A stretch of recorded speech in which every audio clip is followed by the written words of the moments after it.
QR. Ya. B jawapan dia QR. Lepas tu image untuk sudut SDB. SDB. SDB. SDB. Sudut dalaman. So, image untuk sudut SDB adalah sudut pada UVQ. So, sudut dia adalah pada point V. So, jawapan dia sudut UVQ. Okay. So, mudah je untuk transformasi. Seterusnya yang kedua adalah translasi atau translation. Translasi merupakan pemindahan semua titik pada suatu sata mengikut arah yang sama dan melalui jarak yang sama. Jadi, objek tu dia tidak boleh berubah position, kedudukan. Dia mesti arah yang sama dan jarak yang sama. Okey, di bawah suatu translasi, objek dan image mempunyai bentuk, saiz dan orientasi yang sama. Okey. So, for example, kita ada seperti gambar ni lah. So, bayangkan ini di sebelah atas ini adalah objek. Yang bawah dia adalah image. Okey, dalam translasi kita ada vector translasi atau vector of translations. Vector translasi merupakan pergerakan yang mempunyai arah dan magnitude. Okey, vektor sendiri bermaksud arah dan magnitude. Vektor boleh diwakili dengan anak panah dan penentuan translasi berdasarkan nilai dan arah suatu vektor. Sebagai contoh, dekat sini kita ada gambar rajah. Kita nampak kat sini adalah vektor OP. Vektor OP ini adalah pergerakan daripada titik asalan ataupun origin in between paksi X dan paksi Y. Okay, lepas tu kita boleh nampak translasi ataupun vektor translasi boleh dihuraikan dengan tadi kita ada apa? Dia punya keyword adalah arah dan magnitude. Arah dan magnitude. Jadi, kita boleh menyatakan arah dan jarak pergerakan. Jarak pergerakan ni adalah sinonim untuk magnitude. Benda yang sama. Jarak pergerakan dan magnitude adalah benda yang sama. Okey. So, dua perkara yang penting dalam vektor iaitu arah, yang kedua magnitude. Ataupun arah dan jarak pergerakan. Okey. Jadi kalau arah, kita boleh gerakkan objek itu ke kanan, ke kiri, ke atas dan ke bawah. Kalau untuk magnitude atau jarak pergerakan, kita perlukan bilangan unit. Jadi kalau dalam gambar rajah tu dilukis dalam sata cards yang ada kotak-kotak kecil warna biru tu, sebagai contoh gambar kat sebelah kanan tu. So kita kena kira bilangan kotak yang ada. So bilangan kotak tu dinamakan sebagai unit. Bahasa rasmi dia adalah unit. Okey, jadi dalam vektor translasi kita kena tulis dalam bentuk kurungan dan dia ada bahagian atas dan bahagian bawah. Bahagian atas ataupun diwakilkan dengan huruf A itu adalah untuk pergerakan yang selari dengan paksi X. A bernilai positif jika objek ke kanan dan negatif jika objek ke kiri. Kalau yang bahagian bawah pula, diwakilkan dengan huruf B. B adalah untuk pergerakan yang selari dengan paksi Y. So, sama juga. Kalau B gerak ke atas, positif. Kalau ke bawah, dia adalah negatif. Sebagai contoh, kita nampak kat sebelah kanan ni, kita nampak dia ada vektor 3 dan negatif 2. So, 3 ni adalah pergerakan positif 3 ke kanan. Dan negatif 2 tu bermaksud pergerakan ke bawah sebanyak 2 kali. Jadi asal objek duduk di sini yang pertama. Kemudian dia bergerak dalam translasi menghasilkan kedudukan yang baru iaitu image pada vektor 3 dan negatif 2.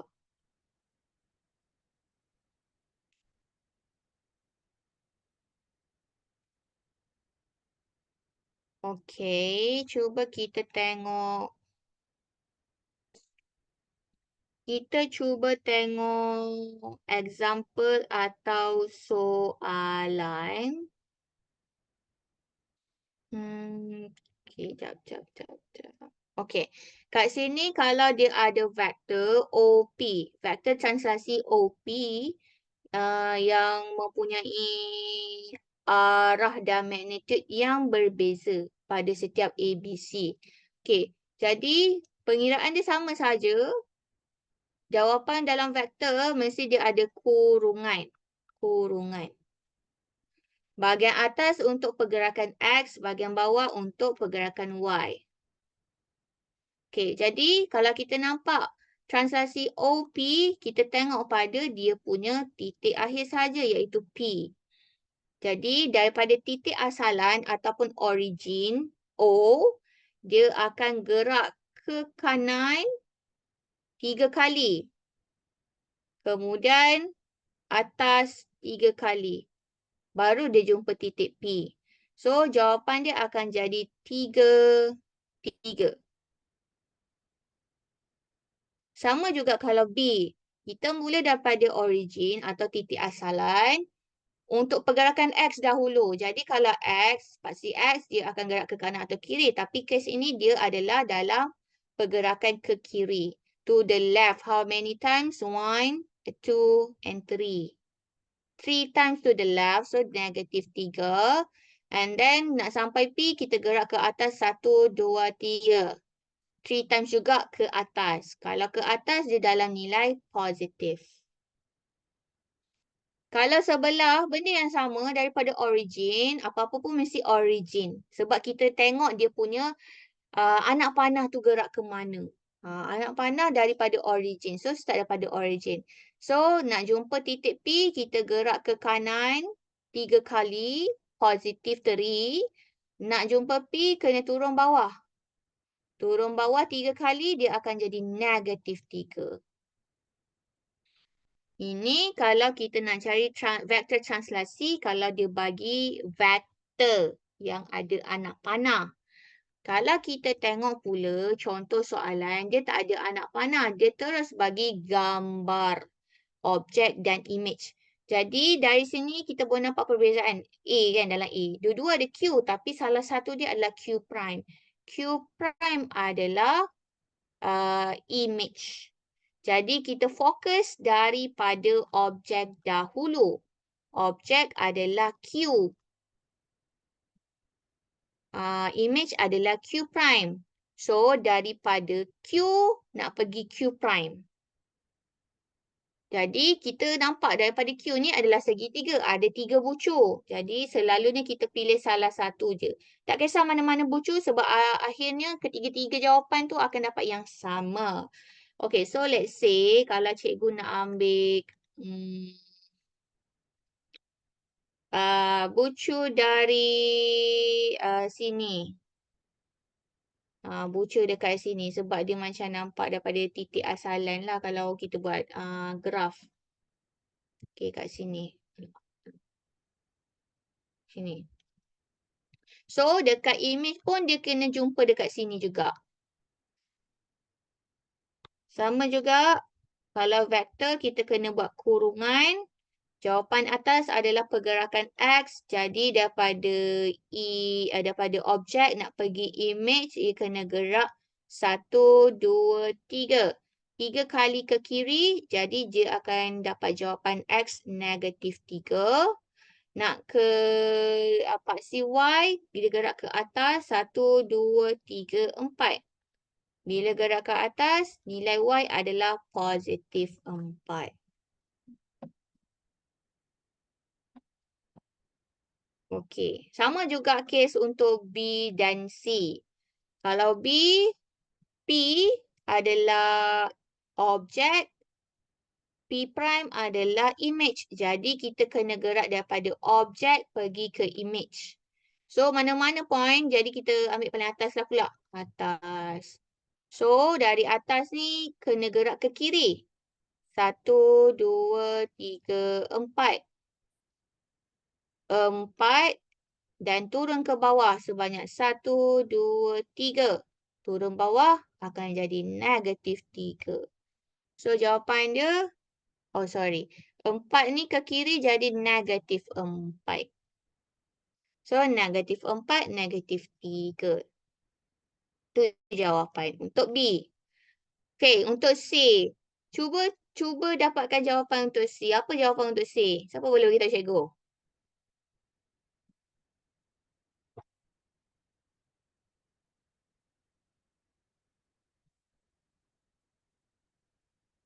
Apa vektor translasi untuk C?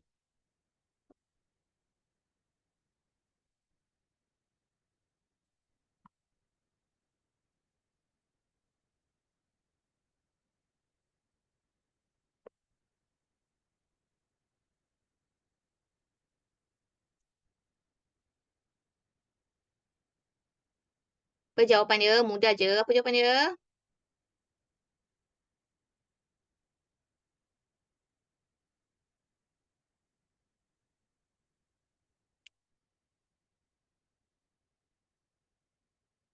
Okey, kita ada jawab. Okey, tak apa. Tak apa, Zari. Bagus salam. Okey, cuba try. C tu apa jawapan dia? Pilih satu bucu ataupun vertex yang sama untuk objek dan image. Kemudian kamu just kira je kedudukan. Unit berapa ke kanan ke kiri, atas atau ke bawah.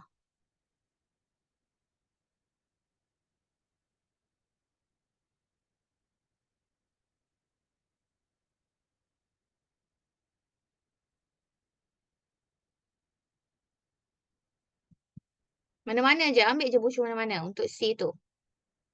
Okay. Thank you yang bagi jawapan. Alright. So, ada kawan bagi jawapan kosong, -3. Ada kawan bagi jawapan 2, -3. Okay, ada lagi tak jawapan? Okay, let's say kita ambil, cikgu ambil apa ni, bucu yang atas sekali. So, R adalah objek, R prime adalah image. Jadi, daripada atas turun ke bawah lah kan. So, katakan bucu ke atas ni dengan bucu dekat segitiga yang kedua. Kita kena gerak ke kanan atau ke kiri. Kan? Tapi masalahnya, bucu pada objek dan image ni adalah dalam paksi X yang sama. Paksi X yang sama. Dia tidak perlu, maksudnya titik pada R tu tidak perlu digerakkan untuk sampai dekat R prime. So, dia punya X nilai dia adalah kosong. Kemudian, daripada atas ni perlu gerak ke bawah. 1, 2, 3. Gerak ke bawah 3 kali bermaksud -3. So, vektor translasi untuk C adalah kosong, -3.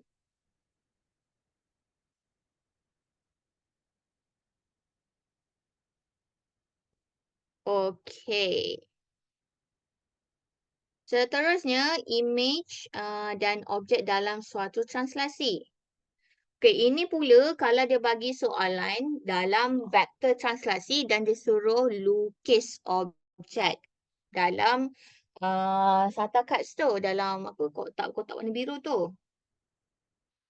Okey, jadi katakan kita ada objek A dekat sini. So, kita boleh tentukan sahaja, pilih je mana-mana point, mana-mana vertex. Paling mudah vertex lah kita ambil kan. So, katakan cikgu nak pilih vertex dekat sini. Pucuk. So, kita buat A dulu. A -2. So, bermaksud dia akan gerak 2 kali ke kiri. Sebab -2 ni adalah untuk paksi X. Pergerakan yang berada di paksi X. Jadi, bucu ini akan gerak 2 kali ke kiri. 1, 2. Kemudian, -4 pada paksi Y. Dia gerak ke bawah 4 kali. 1, 2, 3, 4. Okey, so bucu kat sini. So, lukis benda yang sama, segitiga. So, sepatutnya lukisan kamu akan jadi macam ni. Dan kena labelkan sebagai A prime. Label dalam segitiga tu lah sebab cikgu tak muat nak tulis. Sekejap cikgu ambil font yang kecil sikit. Okay. A prime kat dalam segitiga tu. Okay. Kalau B pula, sama je. Katakan kalau kita ambil point yang sama. Point kat sini. Lepas tu, nampak si X gerak 3. 3. Positif 3 bermaksud gerak 3 ke kanan. 1, 2, 3. Kemudian negatif 1 turun 1 kali ke bawah. So, dia punya point dekat sini. Kita boleh lukis macam ni. Alamak,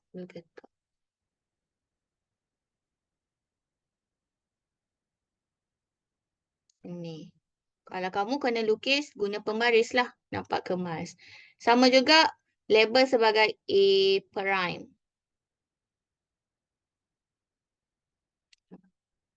Macam tu je. Senang saja. Pilih mana-mana vertex. Mana-mana saja sebab akan dapat jawapan yang sama. Bentuk yang sama. Okey, seterusnya kalau kita ada menentukan koordinat image apabila koordinat objek diberikan. Okey, untuk menentukan image di bawah translasi, kita boleh guna koordinat objek P, X, Y akan dipetakan. Untuk menentukan image di bawah translasi, AB, koordinat objek P, X, Y akan dipetakan. Okey, sekarang ni kita boleh nampak perkaitan. Okay, kita terus tengok gambar. Kita ada satu vektor daripada P pergi P prime. P ni adalah objek, P prime adalah image. Jadi dekat sini kita boleh cari koordinat image. Ini adalah koordinat image. Kalau kita dah ada koordinat P. Contoh soalan tu dia dah bagi koordinat P, X, Y. Kita boleh cari koordinat image iaitu P prime. X tambah A, Y tambah B. Basically daripada asal, daripada koordinat image, daripada koordinat objek.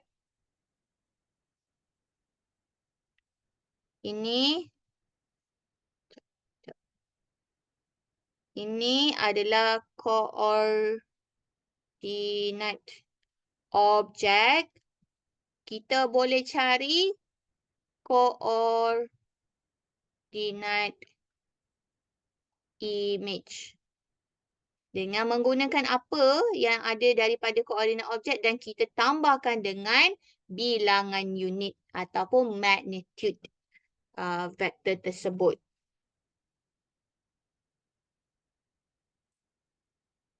Okay, so kalau kita dapat kalau kita ada penulisan dalam bentuk vektor, kita boleh tukar kepada pasangan tertib atau macam bentuk koordinat. Kedudukan cuma ditukar saja. Maksudnya bentuk yang berbeza tapi nilai yang sama. So vector form can change to ordered pairs.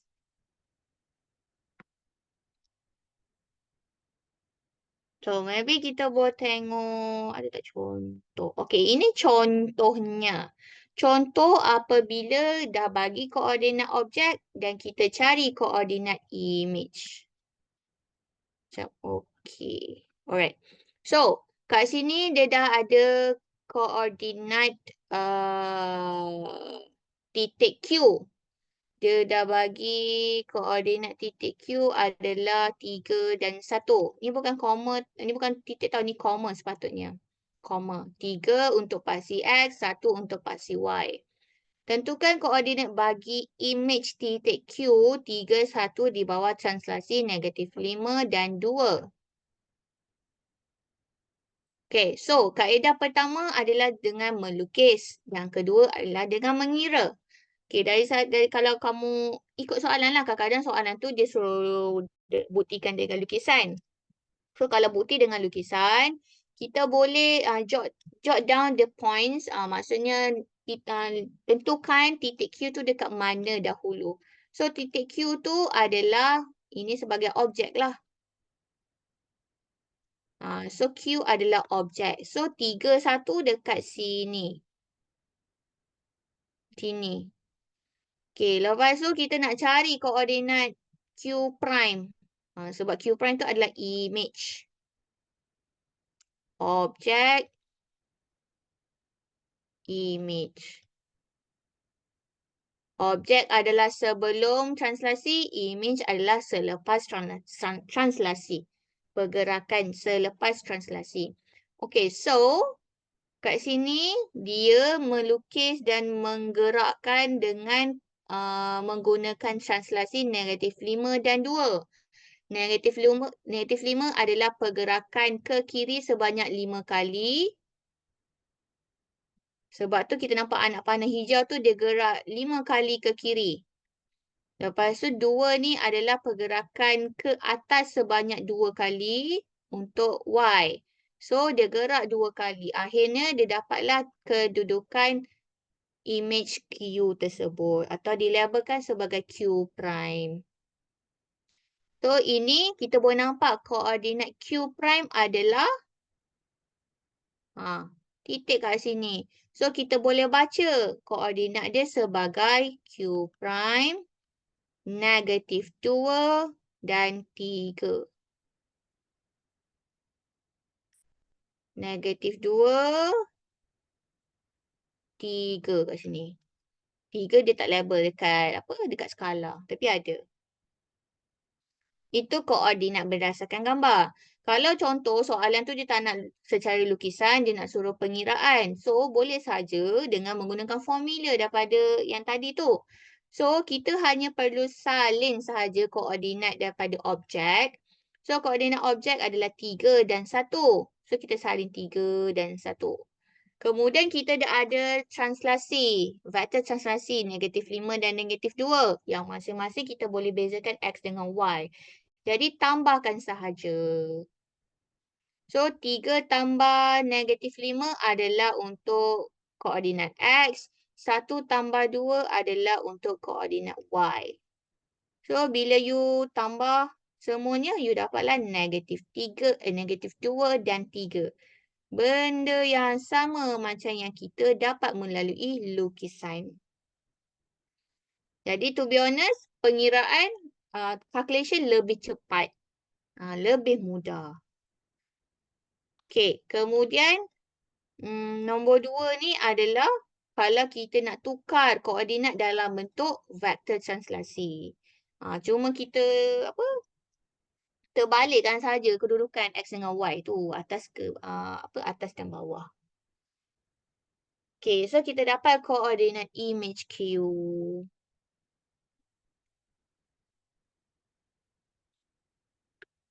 Ni pula terbalik. Apa beza yang tadi? Okey, ini terbalik sebab dia dah bagi koordinat image, dia suruh kita kira koordinat objek pula. Maksudnya koordinat selepas translasi dah bagi, koordinat sebelum translasi yang kita kena cari. Okey, so kat sini dia ada bagi untuk objek R. So, kiranya kita dah ada koordinat untuk objek, kita kena cari koordinat untuk, dia dah bagi koordinat image, kita kena cari koordinat objek. Okay, kalau macam ni mungkin tak jelas, kita tengok contoh soalan. Okey, ini soalannya. Tentukan koordinat bagi objek titik A jika koordinat image-nya A prime di bawah translasi 3, -2 adalah seperti yang berikut. Okey.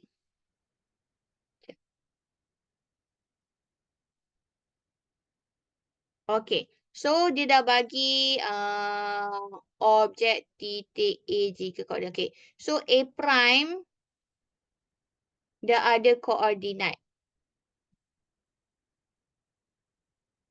Koordinat ni apa? Koordinat dia ikutlah kalau A kita jawab A. Okay. So, kalau A -6 dan 1. Kemudian kita dah ada juga translasi.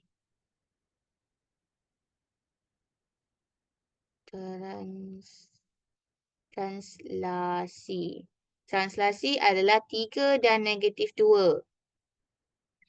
So, menggunakan formula, kita boleh menggunakan formula untuk mencari koordinat A. Apa?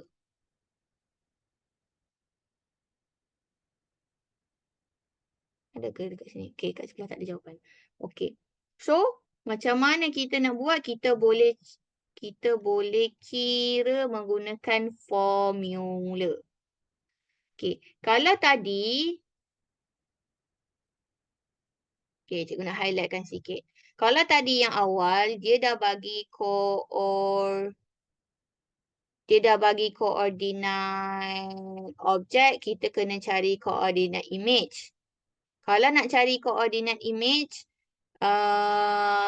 X kena tambah dengan A, Y tambah dengan B. Lepas tu kita boleh dapat koordinat image. Tapi kalau kita nak cari koordinat objek, dia dah bagi koordinat image. Kes yang macam sekarang ni, kita nak cari objek A, dia punya operasi dalam formula tu bertukar. Dia dah tak jadi tambah. Dia akan menjadi tolak. So, for example, X tolak A, Y tolak B. Sekarang kes kita sekarang adalah yang ini. So, kita dah ada X. Kita dah ada Y. Kita dah ada A. Kita dah ada B. So, basically XY ni adalah koordinat daripada image. A dan B tu adalah magnitude daripada translasi. Dah ada kesemuanya, masukkan sahaja dalam formula. So, untuk mencari koordinat objek iaitu A, dia punya pengiraan adalah A sama dengan -6 tolak 3, 1 tolak -2. Okey, lepas tu kira macam biasa. -6 tolak 3, 1 tolak -2. Macam tu. Asing. So, kita dah ada koordinat A pada pada X dan pada Y. Apa jawapan dia?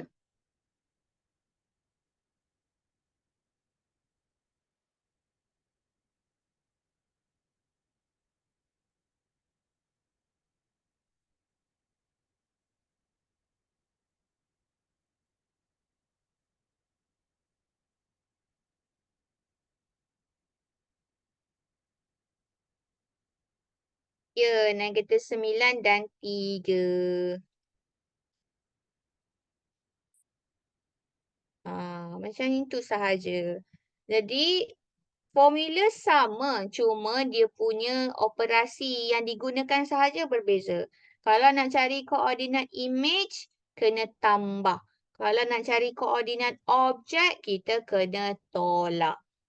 Itu sahaja. Okey. Seterusnya, kalau dia dah bagi koordinat untuk kedua-dua objek dan image, kita kena cari vektor translasi. Okey, kat sini soalan dia dah bagi koordinat objek iaitu 2, 9 dan koordinat image 3 dan 6. Sekali lagi, ini bukan titik, ini adalah koma. Okey, so P adalah objek, P prime adalah image. Objek sebelum, image selepas. Translasi. Okey, nak cari vektor translasi, kita boleh gunakan macam formula dekat sebelah ni dah tunjuk. Okey. Vektor mesti atas X, Y di bawah. Okey. Jadi atas kita sertakan semua nilai untuk X. So, X pada image atau X prime akan tolak dengan X pada objek. Y pada image akan tolak Y pada objek. Ataupun kita masukkan value. X prime adalah 3 tolak dengan X objek iaitu 2. Lepas tu Y prime adalah 6 tolak dengan 9. So, you akan dapat 3 tolak 2, 1, 6 tolak 9, negatif 3. Itu sahaja. Mudah kalau dia dah bagi siap-siap koordinat untuk objek dan image. Okay, siapa yang tak faham boleh bagi tahu cikgu, cikgu boleh terangkan lagi sekali. Okey. Kalau kita tengok soalan ini pula.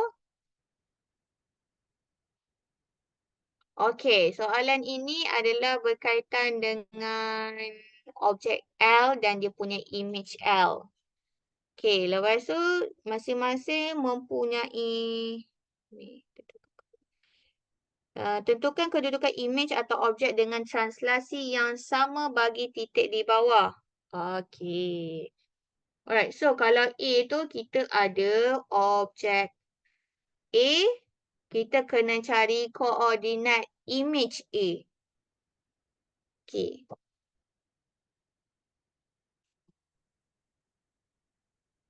So, jawapan yang kita nak untuk A ni adalah A prime. Koordinat untuk A prime. Kalau B, dia dah bagi image S. Maksudnya kita kena cari objek untuk S. Kalau C pula, dia dah bagi image untuk J. Sekarang kita kena cari objek untuk J. D dah ada sebagai objek. So, kita kena cari image untuk D. So, mungkinlah ada yang ada confuse kan objek image tu apa benda. Objek sebelum image selepas. So, kalau objek selalunya huruf sahaja. Sebagai contoh kita ambil sebagai A. Kalau image dia kena ada prime sebagai perbezaan A tu. Okay, so objek sebelum image adalah selepas. Selepas sebelum tu apa benda? Selepas translasi. Sebab kita tengah bincang tentang topik translasi. Okay.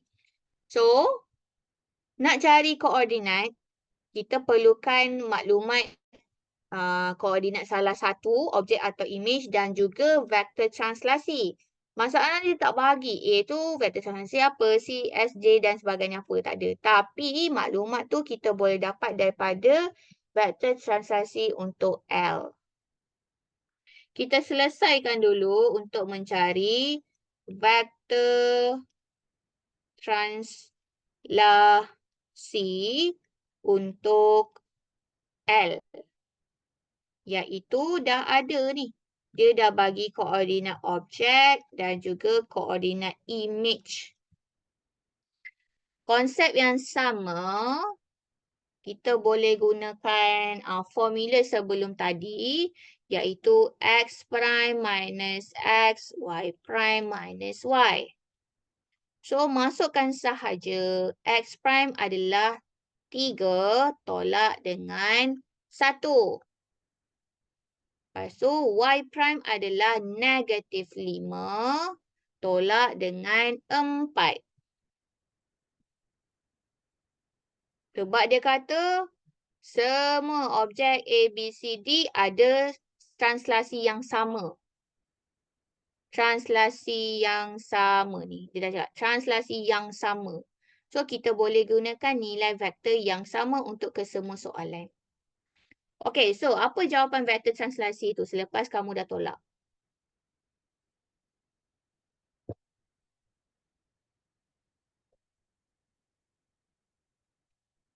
Simple mathematics, 3 tolak 1, -5 tolak 4, dapat berapa?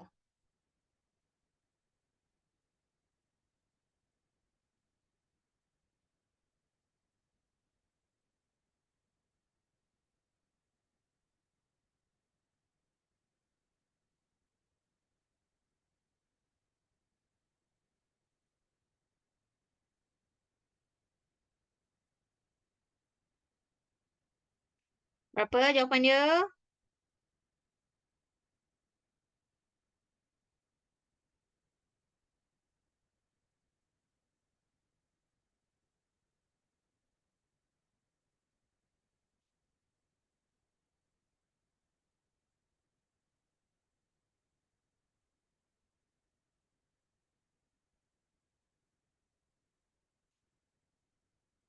-9. So, vektor translasi 2, -9 yang kita boleh guna untuk kesemua soalan A sampai D. Okey, so kita letak tepi 2, -9 vektor translasi.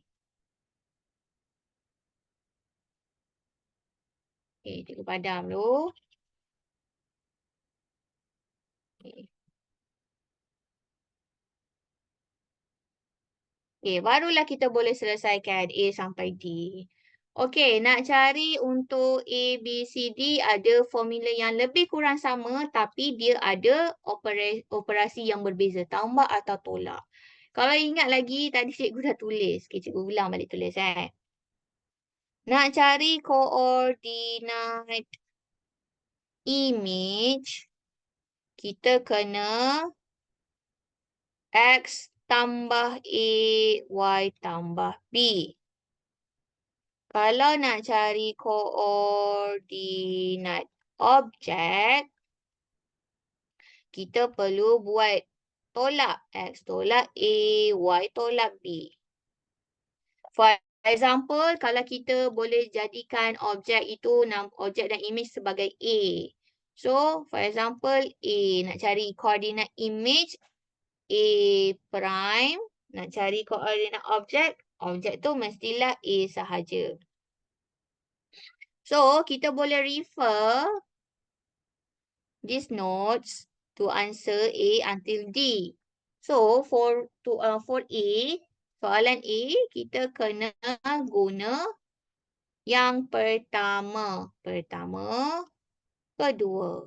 Sebab soalan A ni, dia dah bagi koordinat objek, kita kena cari koordinat image, iaitu A prime.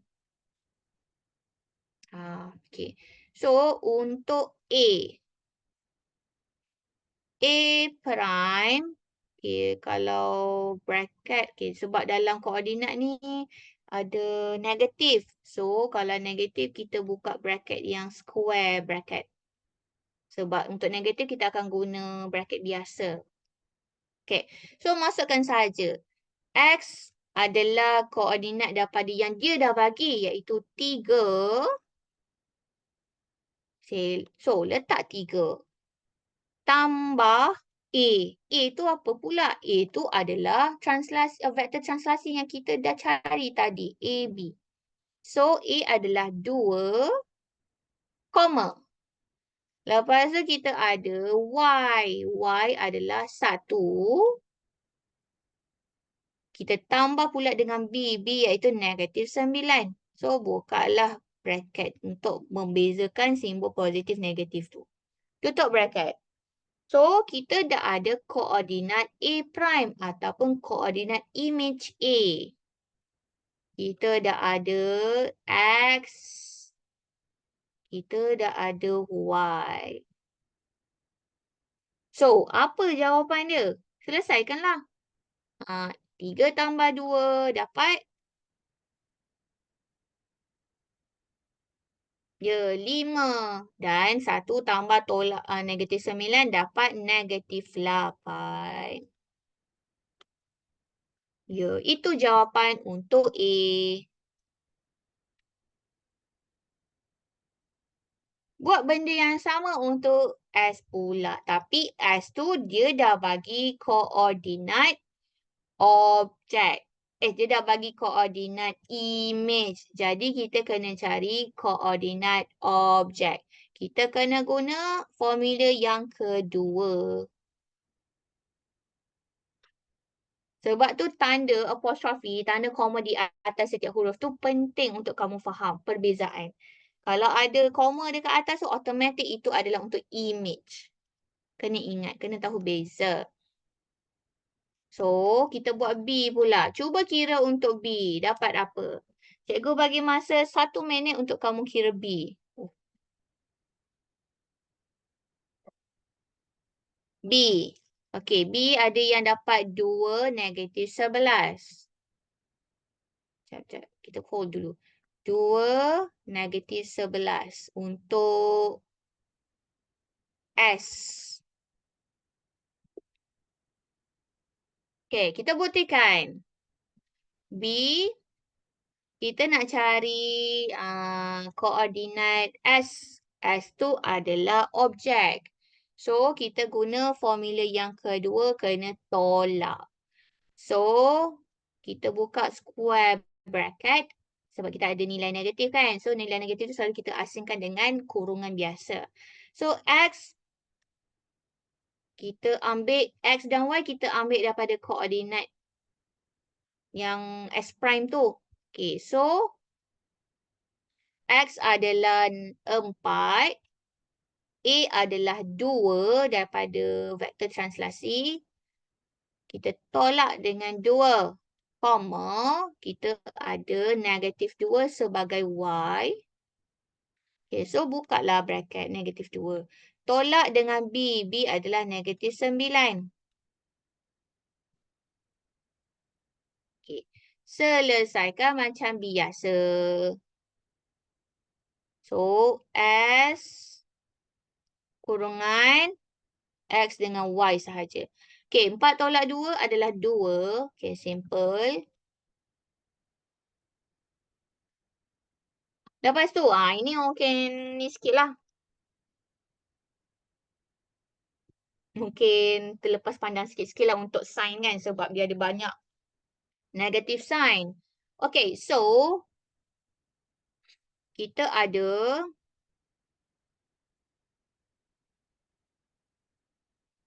negatif, negatif jadi positif. Positif, negatif lagi sekali akan jadi bila kahwinkan negatif dengan positif akan jadi negatif. So at the end kita kena buat tolak. 2 dengan 9 cari perbezaan dapat 7. Okey, settle. Tulis 7 dulu. Tapi sign. Sign adalah bermaksud kita kena ambil sign mana yang ada pada nilai yang paling besar. Antara 2 dengan 9 kita tahu 9 adalah sign yang nilai dia lebih besar. So, 9. Kita kena ambil sign yang berada di 9. Tapi, okay, 9 tu memanglah depan dia negatif 9. Tapi, dia ada gabungan dengan tolak. So, 9 ni asal dia daripada negatif, dia akan jadi positif. Sebab kita dah combine dengan tolak di hadapan tu. So, kita akan ambil positif 7. Positif. Tapi kalau positif tak perlu tulis tambah lah. Biarkan sahaja. So jawapan dia koordinat objek S ialah 27. Itu jawapan dia. So hati-hati semasa melihat sign dan mengira berdasarkan positif negatif. Okay, next one. Try pula untuk C. Katakanlah buat C pula. J. J prime dia dah bagi. Image, koordinat image untuk J dah bagi. Jadi kita kena kira untuk koordinat objek pula. Cepat buat, cepat buat. Dapat apa? Cuba bagi tahu cikgu jawapan apa untuk C.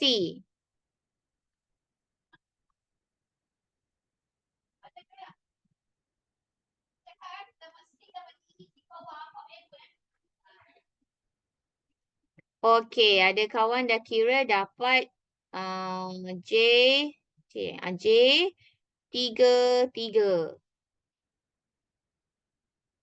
Okay, kita buktikan. Betul ke? Okay, so nak cari koordinat objek, kita kena guna formula yang kedua iaitu tolak. X tolak A, Y tolak B. Okay, X kita adalah 5. Okay, buat 5. A kita adalah 2. Y kita adalah negatif 6. Tolak negatif 9. J adalah, okay, 5 tolak 2, 3. Mudah saja. Okay, sekali lagi kita jumpa negatif yang banyak. Negatif, negatif, positif. Kemudian negatif lagi sekali kat depan. Kawinkan negatif positif, kita akan tolak. 6 dan 9, tolak cari beza dapat 3. Lepas tu, jangan biarkan 3 saja. Kita tengok balik, check balik dia punya simbol. Sign. So, 6 dengan 9, obviously 9 adalah nilai paling besar. Jadi, kita kena ambil sign yang dekat dengan 9. Dan, macam Cici kata tadi, 9 ni walaupun dia ada negatif, tapi depan dia ada tolak. So, bila combine dua, dapatlah tanda positif. So, 3 tu jawapan dalam positif. So, J, koordinat dia adalah 3, 3. Okey. Itu untuk mencari koordinat image dan objek. Kita masuk bahagian ketiga iaitu refleksi atau reflection. Okey, pantulan ialah transformasi yang berlaku apabila semua titik pada sata dibalikkan dalam sata yang sama pada satu garis. 3. Refleksi, pantulan. Okey, benda yang sama. Refleksi dengan pantulan adalah benda yang sama. Okey, garis tersebut dipanggilkan paksi pantulan. Macam kita nampak ni, garisan tengah ni adalah sebagai paksi pantulan. Sifat imej bagi pantulan ialah sama bentuk dan sama saiz ataupun kongruen dan mempunyai orientasi berbeza. Imej tersebut mempunyai orientasi berbeza bersongsang sisi dan membentuk imej cermin antara satu sama lain.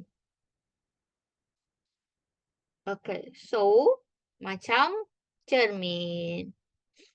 Kita tengok kat sini. Okay, kat sini adalah contoh raja dalam sata cards di mana kita nampak ada segitiga dengan label M. Jadi dia kata dalam raja berikut segitiga M prime ialah image kepada segitiga M di bawah satu pantulan. Okay, so kita nampak ini adalah lukisan je. Cara untuk kita melukis. Jadi, warna pink semuanya adalah segitiga untuk objek sebelum pantulan. Selepas pantulan adalah M prime, iaitu yang berwarna hijau. Kalau A ni dia secara melintang. Paksi pantulan adalah pada paksi X. Dalam garisan tu kita boleh lukis pada paksi X. Maksudnya macam ni lah. Melintang. Maksudnya melintang. Kalau yang B tu secara menegak pula. Okey, kita tengok contoh soalan. Okey, merujuk kepada sata cards di sebelah. Huraikan pantulan yang memetakan poligon A kepada poligon KLMN. Okay, A tu adalah objek.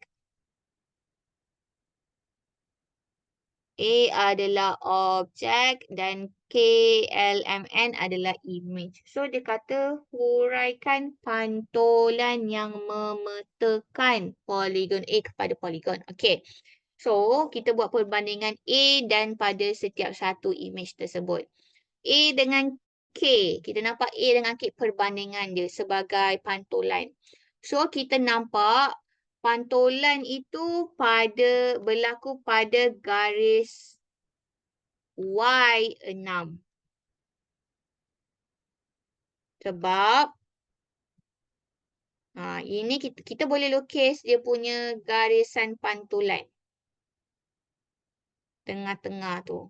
So, garisan ini berada pada paksi Y iaitu 6. Garis Y iaitu 6. Jadi bukan paksi tapi garisan.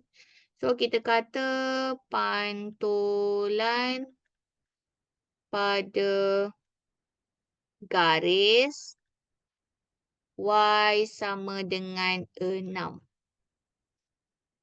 Okey, kalau L pula, kita bandingkan antara pantulan A dan L.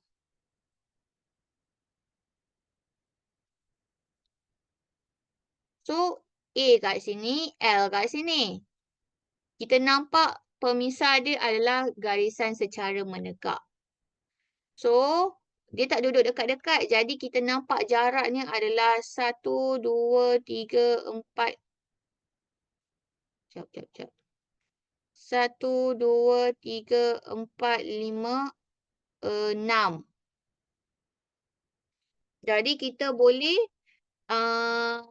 memisahkan jarak magnitude ataupun unit sebanyak 6 tu kepada dua bahagian yang sama besar.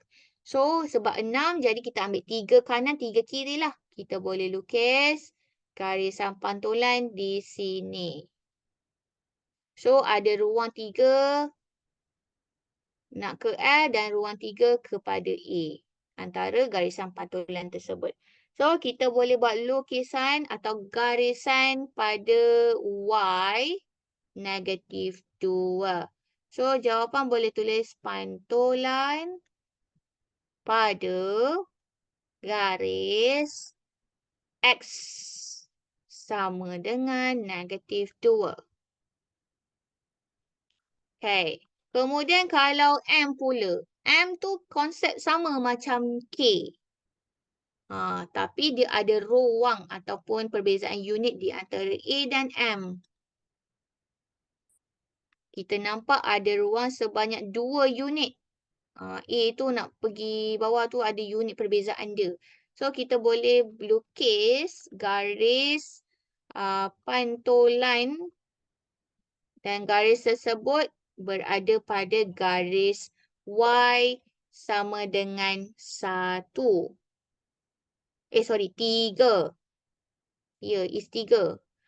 Pantulan pada garis Y sama dengan 3. N pula sedikit jauh daripada A. Sebab M tu ada kat tengah-tengah. Jadi kita boleh agak jarak unit tu ada berapa? 1, 2, 3, 4, 5, 6. Jadi kita boleh bahagikan 3 dan mencari garisan di tengah-tengah. So dekat sini.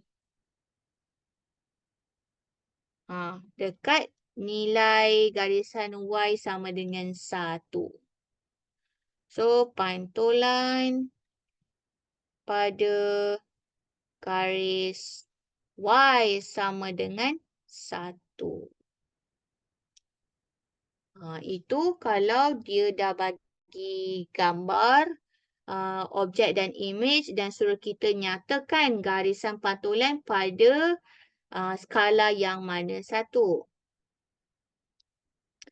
Okay, next one. Kalau soalan dia bagi dalam koordinat.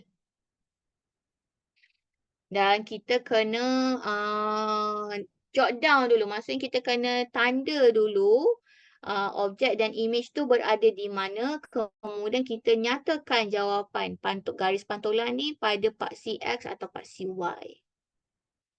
Okey, sebagai contoh mungkin kita boleh jawab a few. Okey. Kita cuba try A. Okey, kat sini dah ada SATA cards. Labeling, kita anggap setiap unit tu mewakili skala 1. Okey, so sini adalah titik asalan ataupun origin. So A, 3 dan 1. So 3 kat sini. Satu kat sini. So, titik untuk A adalah di sini. A. Lepas tu A prime, dia punya image adalah -3 dan 1. So, -3 dekat sini. -1 dekat sini. So, dia punya image adalah 0, 1 sini. A prime. Okay, kalau kita padan nombor ni, mengganggu. Okay. Kita boleh nampak. Kita boleh melukiskan paksi, kita boleh lukiskan garis pantulan untuk objek dan image A. So, secara mata kasar, kita nampak pantulan itu boleh dilakukan pada paksi Y.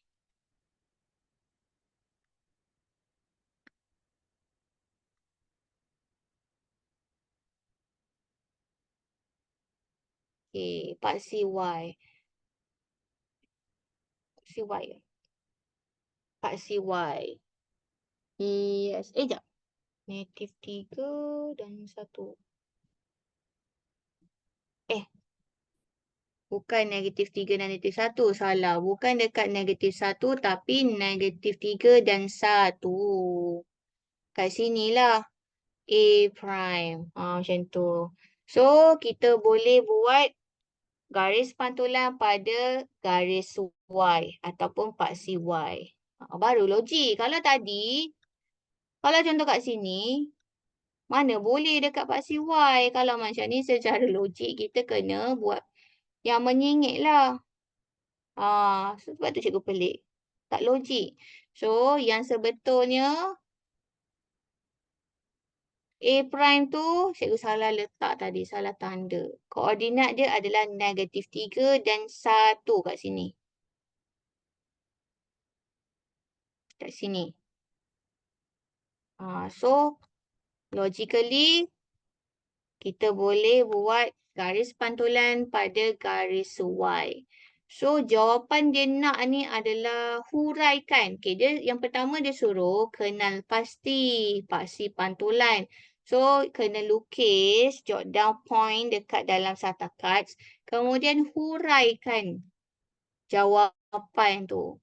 Okay, jadi huraian dia adalah untuk A, objek dan image A adalah pantulan pada paksi Y.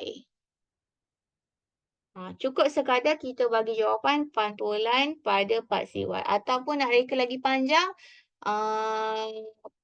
garisan pantulan pada paksi Y. Boleh nak tulis garis pantulan ke benda yang sama sahaja. Okey. Kalau B pula. Okey, benda yang sama. Kita jot down B. Objek B dekat -4 dan 2. So, -4 sini, 2 ke atas sini B.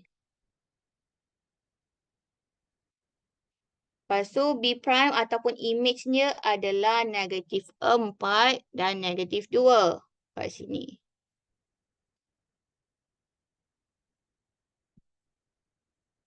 So, kat sini kita nampak pantulan tu boleh dilukis ataupun berada pada paksi X. Tepat-tepat berada di paksi X. So, B, pantulan pada paksi X. Macam tu je. Okey, kalau A dengan B, kita tak bagi nilai paksi Y berapa, paksi X berapa. Tak bagi. Sebab memang betul dia berada pada garisan kosong. Maksudnya kalau Y tadi dekat sini, kosong nilai dia. Kalau X pula, kosong nilai dia. Nak tulis kosong boleh, tak ada masalah. Kalau tak letak pun tak ada masalah. Cuma kalau kata pantulan paksi pantulan itu atau garis pantulan tersebut berada contoh kat sini. Barulah kita kena nyatakan garisan ini pada nilai berapa. Contoh katakan 1, 2, 3, 4, 5, 6. -6. So letaklah -6.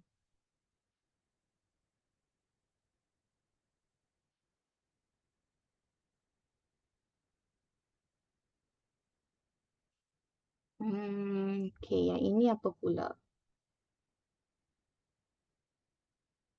24, 30. Okay. Kita terus masuk putaran pula. Rotation. Okay, putaran or rotation. Image yang dihasilkan mempunyai bentuk, saiz dan orientasi yang sama dengan objek. Basically congruent. Pusat putaran ialah satu titik pegun. Jarak semua titik image ke pusat putaran adalah sama dengan jarak objek ke pusat putaran. Okay, kita tengok contoh. Okay, sebelum tu ini adalah cara-cara untuk menentukan image dan objek untuk soalan putaran ataupun rotation menggunakan kaedah pertama kertas surik ataupun tracing paper. Yang ini cikgu rasa kamu dah belajar kat sekolah macam mana buat. And then second method is by using protractor.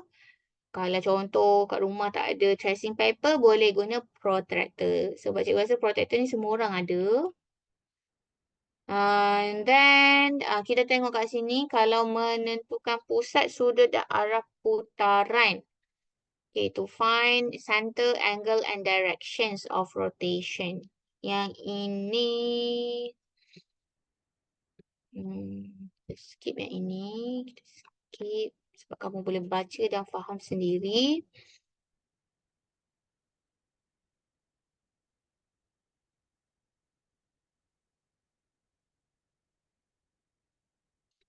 Okay, yang ini menentukan koordinat image apabila koordinat objek diberikan. Kalau tadi kita banyak buat calculation ataupun ada formula berdasarkan soalan translasi ataupun translation. Ini pula kalau nak cari koordinat objek atau koordinat image untuk soalan rotation.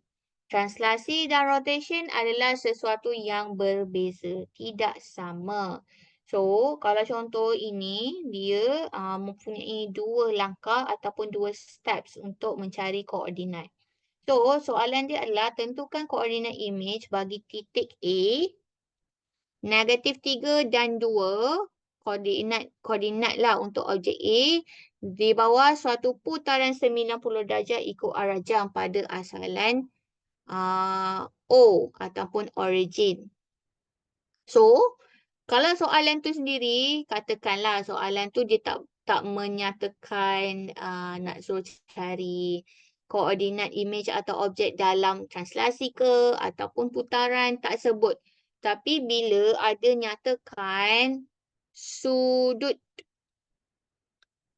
contoh, tak ada kotak putaran, tak ada. Dia terus bagi sudut. 90 darjah ke, 180 darjah ke, tak kisahlah apa-apa darjah. Dan dia bagi nilai sudut. Jadi automatik kena tahu itu adalah untuk soalan putaran ataupun rotation. Sebab dalam translasi kita tak ada guna sudut pun. Tak ada nilai sudut yang digunakan. Hanya putaran sahaja. Sebab putaran itu titik tengah dia adalah pegun ataupun tetap. Kita hanya boleh ubah dia punya titik selain daripada titik tengah saja. Kita gerakkan sahaja dalam putaran. So, putaran ni sendiri adalah daripada bentuk bulatan.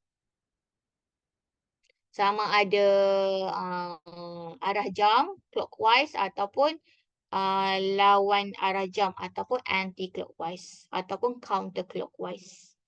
So, dia memang ikut nilai sudut. Tak boleh kurang daripada kosong, tak boleh lebih daripada 360 darjah. Okay, so ini contoh soalan yang menggunakan 90 darjah. Okay, so dia dah bagi koordinat image. Sorry, dia dah bagi koordinat objek. Koordinat objek. So, kita kena cari koordinat image, iaitu A prime. Apa dia punya koordinat? So, first step is to join the line OA. So, first step mula-mula, kamu kena tentukan koordinat A tu dekat mana. So, A tu koordinat dia -3 dan 2. So, kat sini. So, sambung ke origin ataupun titik asalan. Okay, so kita boleh macam buat dotted line lah. Itu adalah dia punya uh, arah lah daripada origin. Itu daripada origin kita pun nampak. Kemudian gunakan protector. Kita macam buat garisan halus lah. Jangan buat garisan yang pekat. Buat garisan halus saja sebagai penunjuk kita. Kita letakkan protector di atas garisan OA tersebut. Kemudian kita ukur dan tandakan pada 90 darjah. So, langkah kedua menggunakan protector dan lukiskan garisan yang berada tepat-tepat pada 90 darjah. Jadi, itu adalah A prime. Sini adalah A prime. So, dari situ kita boleh nyatakan koordinat untuk image A. So, 2 dan juga 3. So, A prime adalah 2 dan 3.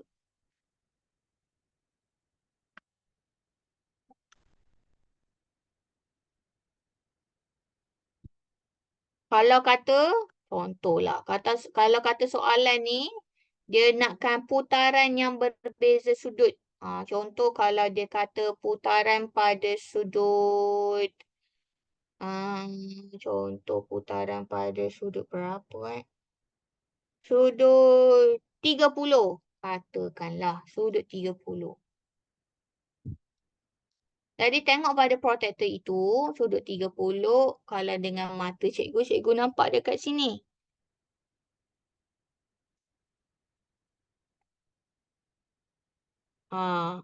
Jadi masalahnya kalau kita nak kira sudut tu, dia dia punya apa kita panggil?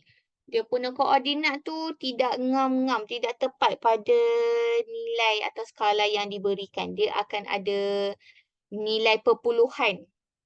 Jadi kalau perasan, point dia kat sini. Kalau contohlah kita nak cari sudut 30. Dekat sini, macam mana kita nak baca kan? Contoh, kalau nilai X, dia antara 1 dengan -1 dengan -2. Tu pun bukan -1.5. Dia macam nak dekat hampir-hampir -2, dekat dengan -2. Sama juga dekat Pak CY. Pak CY pun dia tak tepat-tepat antara 3 dengan 4. Dia macam tengah-tengah. So, selalunya kan, soalan, orang yang buat soalan ni, dia takkan suka-suka letak sudut. Dia akan meletakkan sudut yang bersesuaian dengan nilai koordinat yang okey, yang cantik. So,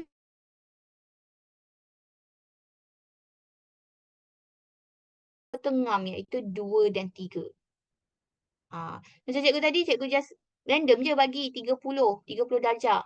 Bila random 30 darjah, kita dapat nilai yang tidak tepat lah, bukan nombor bulat. Dia ada perpuluhan. So, kalau dalam exam mustahil lah kamu akan dapat koordinat yang dalam nilai perpuluhan. Selalunya kita akan terus dapat dalam nilai nombor bulat. Okay. Dan ni pula apa? Ini kalau dia bagi koordinat image. Dia suruh cari koordinat objek. So, benda ni adalah buat proses terbalik sahaja. Okay, terbalikkan arah putaran untuk mencari koordinat objek, iaitu titik K. So, kalau koordinat image adalah -2 dan -3. -2 dan -3 di sini. Jadi kita terbalikkan saja. Kalau kat sini dia kata 90 darjah. Kalau tadi, kalau ikutkan asal tadi, kita ke atas. Ataupun kita kata clockwise direction. Kalau yang tadi. Tapi sekarang disebabkan kita nak mencari koordinat objek, kita kena buat anti-clockwise ataupun arah lawan jam. So daripada K ni kita akan gerak macam ini. Lawan jam. Terbalikkan arah putaran tu maksudnya lawan jam. So daripada menggunakan protector juga, buat garisan 90 darjah, kita dapat koordinat K iaitu 4 dan -3.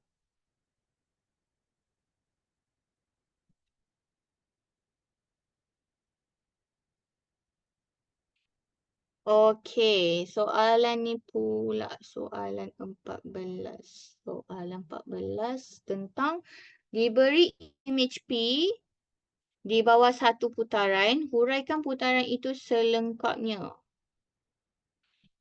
Okey, yang ini sepatutnya kena guna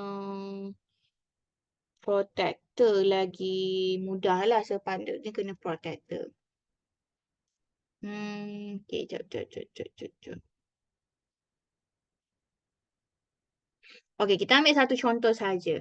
Kalau A, kita nampak P adalah objek, P prime adalah image. Jadi, kita tahu kita boleh cari atau gunakan satu bucu atau vertex untuk kita punya reference sebagai rujukan. So, katakan kita ambil yang bucu kat atas ni, dia akan gerak kat sini. Okay, lepas tu kita nampak pergerakan tu dia macam gerak dalam 90 darjah. Kalau mata cikgu, cikgu pun nampak 90 darjah. Kalau kamu tak pasti, kamu boleh buktikan menggunakan protector. Boleh nampak dengan jelas. Okay, so kalau macam ini, soalan A ni adalah pergerakan putaran sebanyak 90 darjah. Kalau B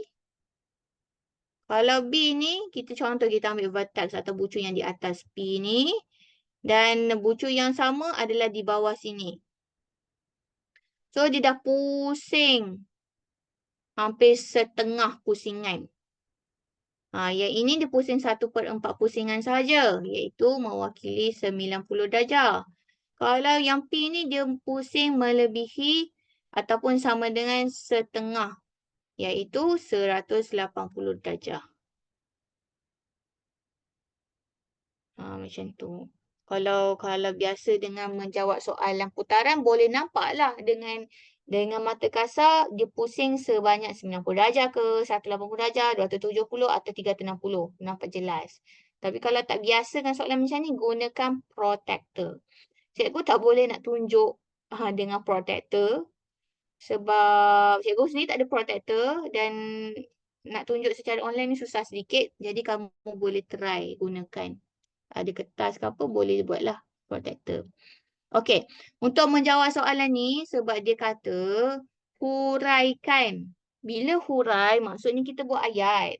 Okey, so kalau A, kita dah tahu dia berputar sebanyak 90 darjah. Sekarang kena berikan huraian. So, huraian dia adalah putaran 90 darjah. Lepas tu dia ikut arah jam ataupun lawan jam. Itu penting. Poin yang kedua. Okey, kalau kat sini, dia pergi sini. Bermaksud mengikut arah jam. So, A adalah putaran 90 darjah ikut arah jam pada pusat pula. Sebab putaran ni dia ada satu pusat yang fix. Satu pusat yang tetap. Yang tidak berubah. Jadi, dia punya pusat adalah pada -1 dan 1. Sekejap. So, X dia adalah -1 dan dia punya tu, Y adalah 1 kat sini. Jadi, ini adalah pusatnya. Pusat untuk putaran tu bukanlah vertex pada mana-mana objek atau image. Dia adalah macam satu ataupun sedikit ruang di antara objek dan image. Jadi kat sini kita nampak pusat dia ada ruang sedikit untuk pergi ke mana? Pergi kepada objek dan juga pergi kepada image. Macam ni. Okay, so kita kata pusatnya pada koordinat -1 dan 1. Dalam huraian untuk putaran, wajib ada 3 perkara. Yang pertama, nilai putaran. Yang kedua, sama ada diikut arah jam ataupun lawan jam. Dan ketiga, kena bagi tahu pusat dia koordinat apa. 1, 2, 3. So, kalau soalan B, C, D, skrip yang sama. Kita hanya tukar saja nilai putaran, arah lawan jam ataupun lawan jam dan juga koordinat untuk pusat. Okey, kalau untuk B, B tu putaran 180. B, 180 darjah. Kemudian dia mengikut arah jam. Kalau ikut daripada kita punya apa? Pusingan tu kan, anak panah tu. Dan pusat dia adalah pada sini. Sebab dia ada ruang untuk pergi dekat objek dan ruang untuk pergi kepada image. So, pusatnya adalah kita gantikan dengan nilai 0 dan 2. Pusat tu kena ada ruang untuk image, untuk ke objek dan untuk ke image. Selalunya ruang tu kita ambil 1 unit sahajalah kalau objek tu dekat. Kalau jauh mungkin kita boleh ambil 2. Semua ni objek, semua gambar ni A, B, C, D ni nampak dia punya putaran tu dekat sahaja. Jadi pusat ke objek dan image tu memang dekat je lah, tak jauh pun.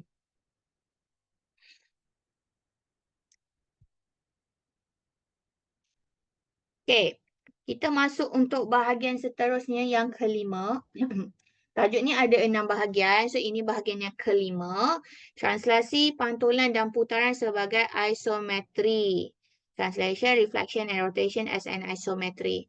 Okey, isometri ini adalah transformasi yang mengekalkan jarak di antara sebarang dua titik pada objek asal. Transformasi isometri akan mengekalkan bentuk dan saiz asal objek. Jadi, isometri ini berkaitan dengan kongruen juga. So, kita tengok dekat bawah ni. Antara rajak A, B dan C, yang manakah merupakan image isometri bagi objek yang berlorek di bawah suatu isometri? Okey, so kita fokus pada objek dan kita boleh nampak antara A, B dan C tu ada satu sahaja image isometri. Dengan jelasnya kita nampak A adalah image kepada objek. B bukan. Sebab apa? B tu dia adalah saiz yang lebih kecil daripada objek.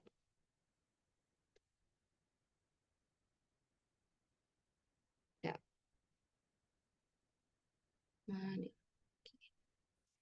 Okey. Kalau kita tengok A, saiz yang sama, bentuk yang sama, cumalah dia punya arah tu macam bentuk pantulan lah. Sebab apa? Isometri ni tak kisah dia ada apa kita panggil, 3 bahagian yang disekalikan. Translasi, pantulan dan juga putaran. Jadi kalau untuk objek dan A ni, A adalah image dari segi pantulan untuk objek. Kita boleh lukis garis pantulan antara objek dan A. So, A adalah image isometri bagi objek itu. B pula bukan. Sebab B tu saiz dia lebih kecil daripada objek. Jadi bila lebih kecil, walaupun bentuk sama, itu masih lagi bukan isometri sebab dia tak kongruen. Saiz tak sama. C pula, C tu bukan isometri kerana bentuk dan saiz dia tak sama. Dah jadi lain. So, jawapan dia adalah A sahaja.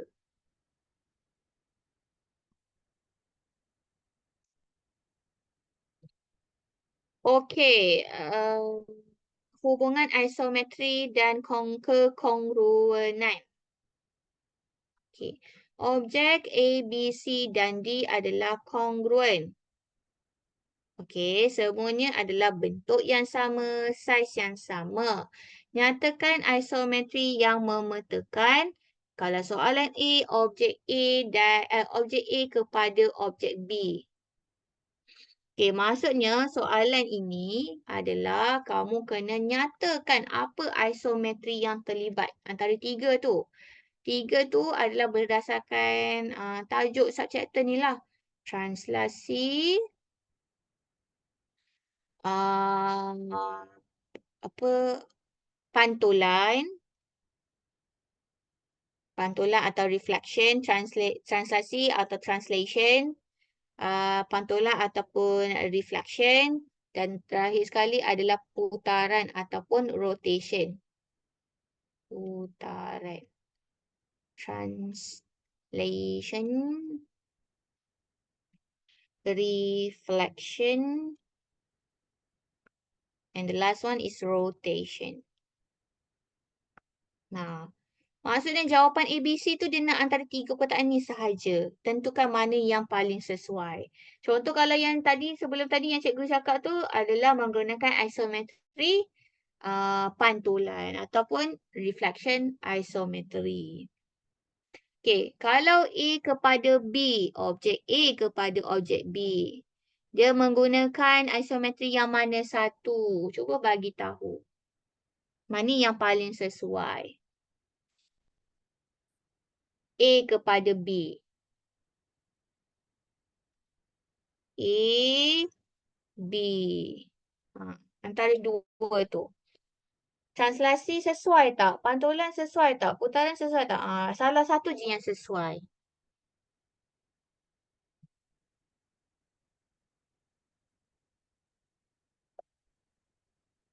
Cuba bagi jawapan.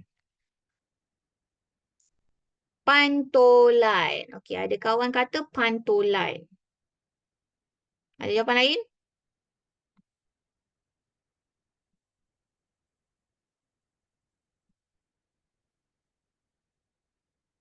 Rotation. Rotation. Okay. Yes, the answer is rotation ataupun putaran. Sebab dia pada dia ada satu pusat dan dia boleh bergerak sebanyak beberapa darjah atau degree. So paling tepat adalah putaran jawapan dia. Untuk A. Kalau A kepada C pula, objek A kepada objek C.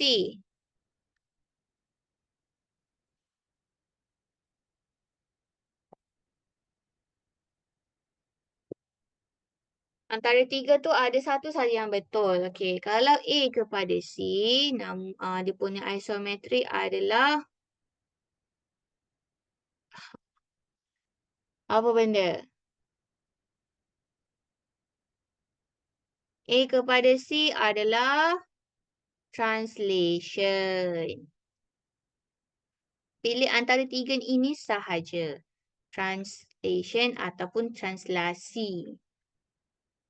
Sebab kalau ingat lagi translasi tu adalah mempunyai vektor translasi sebagai contoh, dia kena ada magnitude dan arah yang sama. So, contoh kalau kita ambil dia punya vertex atau bucu di sini dan di sini. So, kita boleh gerakkan daripada A nak pergi C. So, nak gerak mungkin kena gerak ke kanan dulu. Lepas tu turun bawah. Lepas tu dapat tempat yang baru ataupun image yang baru iaitu C. Jadi A dengan C tu bentuk yang sama. Mestilah bentuk sama, saiz sama sebab ini adalah isometri. Tapi Dia punya jenis adalah translasi. Arah yang sama, cuma kedudukan sahaja berbeza. Arah tu bermaksud, contoh kalau nampak untuk A tu macam anak panah ke bawah. C pun sama, anak panah ke bawah. Macam tu. Kalau A kepada D pula. Ha, arah dia berbeza. A macam nampak anak panah ke bawah, bucu dia ke bawah, tapi D tu macam ke atas. Jadi itu bukan translasi lah, tak boleh lah sebab dia dah arah yang berbeza. Yes. So, itu adalah pantulan. Macam cermin sebab kita boleh lukis garisan pantulan. Okay, apa soalan ekstra. Apa garisan pantulan untuk AD? Dekat garis X ke kat garis Y? Dan apa dia punya apa value untuk garisan tu? Antara A dengan D. Pantulan. Garis pantulan dekat mana?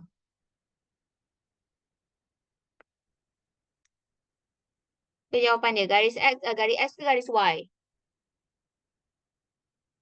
A dan D pantulan. Jadi garis pantulan tu di mana? Itu soalan dia. Okey, Y. Nilai Y tu apa? Betul dah Y. Y tu nilai apa? Yes, nilai Y tu adalah 4. Kita boleh lukis di sini. So, 4 lah. Ha, kalau soalan ekstra lah kan. Kalau dia tanya apakah nilai untuk apa ni? Garis pantulan untuk antara A dan D. So, jawapan dia adalah garis Y sama dengan 4.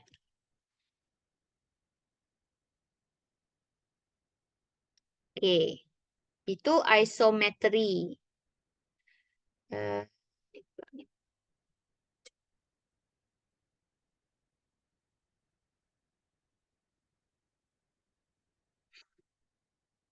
hmm.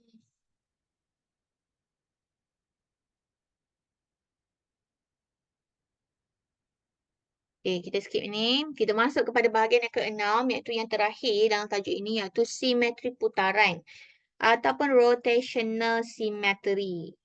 Okay. Simetri merupakan padanan tepat dari segi saiz dan bentuk antara satu bahagian atau sisi suatu arah atau objek. Bagi simetri putaran, bentuk atau imej yang diputarkan kurang daripada 360 darjah pada satu titik tetap, bentuknya masih kelihatan sama. Okey, so peringkat, tengok warna kuning ni. Peringkat simetri putaran ialah bilangan kali sesuatu bentuk menepati dirinya sendiri dalam satu putaran lengkap. Bilangan paksi simetri adalah sama dengan peringkat simetri putaran. Okey, kita tengok contoh terus.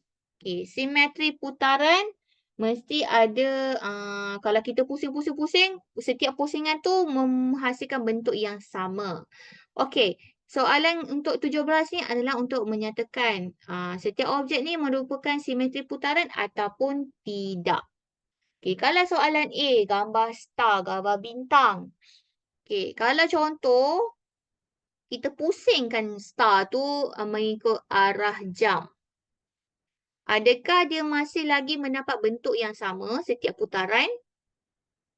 Itu soalan dia. Ya atau tidak?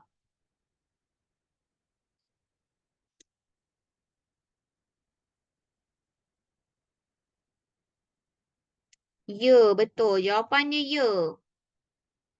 Jadi bintang mempunyai simetri putaran. Sebab kita pusing, contoh kalau kita ambil vertex atau bucu ini, kita pusing ikut arah lawan jam. Kita pusing, kedudukan dia akan berubah tapi masih lagi mempunyai bentuk yang sama. Pusing, pusing, pusing, pusing, pusing sebanyak 360 darjah masih dapat benda yang sama. Kalau bentuk smiley pula, ya ke tidak? Smiley kalau ikut arah lawan arah jam, clockwise direction. So, biji mata dua ni dah tak kat sini. Dia dah akan jadi terbalik. Macam ni. Kan, kita pusing. Kalau contoh kita pusing lagi, ikut jam nombor 6. Biji mata dah kat bawah. Pusing lagi kalau ikut jam yang ke-9. Mata dekat sini. Ini kalau kita pusing 90 darjah, ini 180 darjah, ini 270 darjah. Kalau pusing lagi sekali untuk 360, dia akan dapat bentuk yang sama. Sama dengan yang asal lah, yang dekat 0 darjah ni. 0 darjah. Jadi, walaupun bentuk luar, garisan luar tu adalah garisan bulatan, tapi sebab dalam tu dia ada biji mata dan juga senyuman, garis senyum, kita kena consider juga mata dan senyum tu. Disebabkan bila kita pusing, kedudukan mata dan juga senyuman tu berubah, tidak sama. Jadi kita kata bentuk B adalah tidak mempunyai simetri putaran. Bila pusing, kedudukan dia dah berbeza. Bentuk dah kira lain. So B jawapan dia bukan. Kalau apa ni, gambar lightning, gambar kilat. Gambar kilat lagilah berubah. Sebab contoh kalau kita gerakkan dia, macam nak lukis memang gerak kalau terbalik pun memang akan dapat yang berbeza lah kalau kita pusing sebanyak 360 darjah. So C pun bukan. D pun bukanlah sebab D kita pusing dia akan bahagian terbuka ini akan berada di tempat yang berbeza. So dalam soalan ni bentuk ini hanya ada A sahaja yang mempunyai simetri putaran.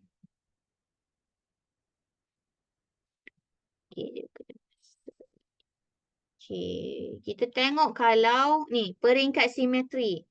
Peringkat simetri maksudnya, kalau kat sini dia ada tulis, dia ada cakap pasal ni. Bilangan paksi simetri adalah sama dengan peringkat simetri. Ni ayat dia. Bilangan paksi simetri sama dengan peringkat simetri putaran. So, soalan tadi dia minta pasal peringkat simetri putaran. Jadi kita kira je berapa bilangan paksi simetri yang ada. Bilangan paksi simetri bermaksud satu garisan yang kita boleh lukis untuk buat pembahagian kanan dengan kiri mesti sama besar. Ataupun atas dan bawah mesti sama besar. Sebagai contoh, kalau A, cikgu buat garisan simetri di tengah-tengah. Kita pisahkan kanan dengan kiri, kita nampak tidak sama saiz. Dekat kanan tu dia macam bentuk L. Kat kiri tu macam ada segi empat tepat. Jadi, secara menegak tak boleh buat paksi simetri. Secara melintang pun tidak boleh sebab atas lagi kecil daripada yang bawah. So, kita kata jawapan dia kosong ataupun tiada. Kalau B pula. Kalau B, kita boleh buat satu garisan di tengah. Selalunya kalau ada bucu, kita buat garisan dekat bucu lah. So, kita nampak ada satu garisan simetri secara menegak dan secara melintang pun kita boleh lukis. So, kita boleh dapat dua garisan simetri ataupun dua peringkat simetri putaran. Kalau gambar C, gambar C kita boleh buat satu. Sebab bucu kepada bucu, kanan kiri sama. Lepas tu, sini pun boleh. Lepas tu, secara melintang pun boleh. Secara lagi satu, melintang ni pun boleh. Sebab dia bucu kepada bucu. Selalunya bucu kepada bucu memang boleh. So, kita ada 4 garis simetri ataupun 4 peringkat. Kalau gambar heart, gambar love. Gambar love ni kita boleh buat secara menegak sahaja. Sebab melintang dah tak sama atas dengan bawah. So, untuk gambar love ni, kita akan ada satu peringkat. simetri putaran. Okey, jadi itu adalah tentang simetri putaran atau rotational symmetry. Soalan yang tak sempat kita bincang, kamu boleh buat sendiri dan fahamkan. Kalau tak faham boleh tanya cikgu. Okey, so itu sahaja untuk tajuk apa ni? Transformasi isometri ataupun isometry transformation. Ulang kaji balik slide yang cikgu bagi dan fahamkan soalan yang kita dah bincang. Kalau ada soalan boleh tanya. Okey, so itu saja untuk hari ini. Kalau ada soalan tak? Siapa-siapa nak tanya?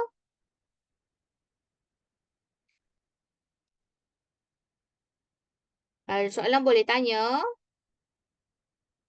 Okey, kalau tak ada soalan, kita sebelum dismiss kita kena ambil gambar dulu. Okey, kejap get ready ya. Okey, so hari ni kita habis untuk chapter 11. Esok kita akan ulang kaji untuk chapter 12 pula. So, boleh tak yang lain buka kamera? Cepat, cikgu nak ambil gambar ni.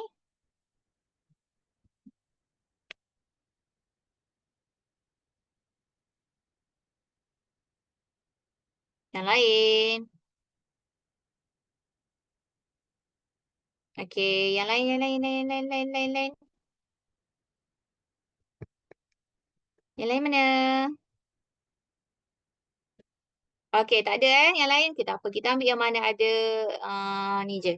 Okey, dalam kiraan 3, 2, 1, cikgu akan screenshot. 3, 2, 1.